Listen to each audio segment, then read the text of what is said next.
வணக்கம். இது people English series. Do you know the difference between know and find out? If not, you are about to find out. இந்த KNOW, know அப்படின்ற வார்த்தையை நம்ம over use பண்ணுறோம். நமக்கு தெரியும், நான் தெரிந்து கொண்டேன், இப்படி எதை சொல்கிறதுக்கும் நாம் நோன்ற வார்த்தையை தான் யூஸ் பண்ணுறோம். பட் நேட்டிவ் ஸ்பீக்கர்ஸ் அப்படி யூஸ் பண்ண மாட்டாங்க. இந்த நோன்ற வார்த்தையை எப்போ யூஸ் பண்ணணும், ஃபைண்ட் அவுட்ன்ற வார்த்தையை எப்போ யூஸ் பண்ணணும் அப்படின்றத சில எக்ஸாம்பிள்ஸோடு தெரிஞ்சுக்கலாம். இந்த 2 வேர்ட்ஸில் நோங்கிற வார்த்தையை நம்ம ஏற்கனவே தெரிந்த விவரங்களை பற்றி பேசுகிறதுக்கு நோன்னு சொல்லுவோம். எனக்கு இது ஏற்கனவே தெரியும், படித்து தெரிஞ்சுக்கிட்ட விஷயங்களா இருக்கலாம், நாமளே யோசிச்சு கண்டுபிடிச்ச விஷயங்களா இருக்கலாம், மற்றவங்க சொல்ல கேட்டு நம்ம அறிந்த விவரங்களா இருக்கலாம். ஏற்கனவே தெரியும் அப்படின்னா நம்ம நோன்ற வார்த்தையை யூஸ் பண்ணுவோம். இப்போ எனக்கு ஆங்கிலம் தெரியும் அப்படின்னா ஐ நோ இங்கிலீஷ் அப்படின்னு சொல்கிறோம் இல்லையா. எனக்கு கராத்தே தெரியும், ஐ நோ கராட்டே. எனக்கு அவள் பெயர் தெரியும், ஐ நோ ஹர் நேம். எனக்கு அவள் பெயர் தெரியாது, I don't know her name. இப்படியெல்லாம் நம்ம சொல்லுவோம். இது ரொம்ப காமனாக எல்லாருக்கும் தெரிஞ்ச விஷயம்தான்.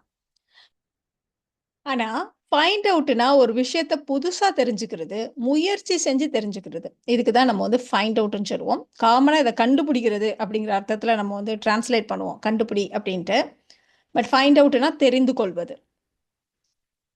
ரயில் புறப்படும் நேரத்தை தெரிந்து கொள்ள நான் அவருக்கு ஃபோன் பண்ணேன். ஸோ இதை தெரிஞ்சுக்கிறதுக்காக நான் ஒரு முயற்சி பண்ணுறேன், அவருக்கு நான் ஃபோன் பண்ணுறேன். அப்போ இதை எப்படி சொல்லணும்? ஐ called him to find out the train departure time. I called him to find out the train departure time. இந்த இடத்துல ஐ called him to know the train departure time நம்ம சொல்லக்கூடாது. இப்போ அதே மாதிரி சமீபத்திய தேர்தல் முடிவுகளை தெரிஞ்சுக்கிறதுக்காக நான் நியூஸ் பார்த்தேன். ஸோ இதுக்காக போய் உட்காந்து டிவி ஆன் பண்ணி நான் பார்க்குறத நம்ம ஒரு முயற்சியாக அந்த இடத்துல சொல்கிறோம். I watched the news to find out the latest election results.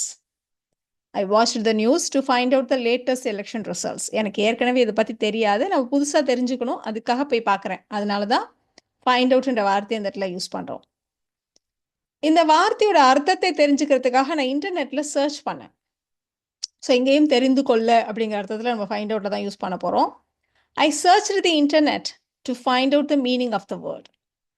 I searched the internet to find out the meaning of the word.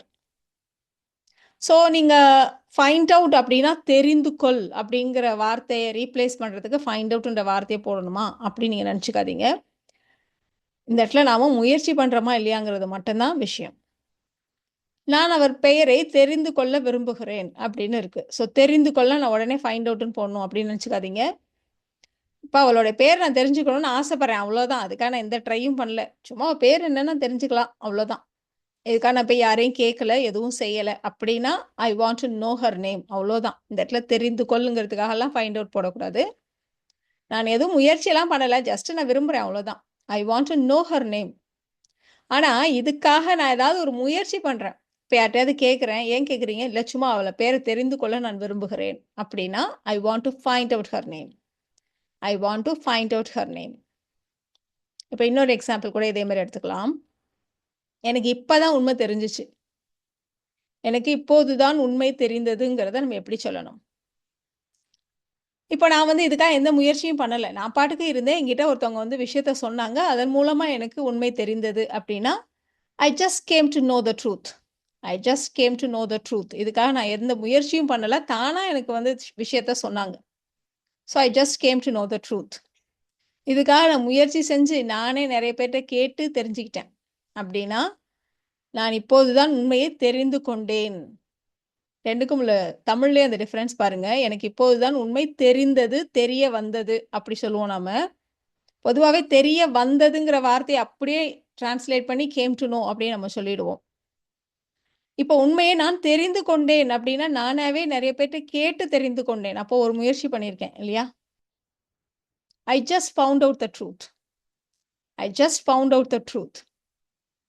So இந்த வீடியோவில் நாம் நோ அண்ட் ஃபைண்ட் அவுட் என்ன டிஃப்ரென்ஸ்ன்றதை தெரிஞ்சுக்கிட்டோம். இப்போ உங்களுக்கு ஃபைண்ட் அவுட்கான டிஃப்ரென்ஸ் நல்லாவே கிளியராக புரிஞ்சிருக்கும்னு நினைக்கிறேன். Thank you so much.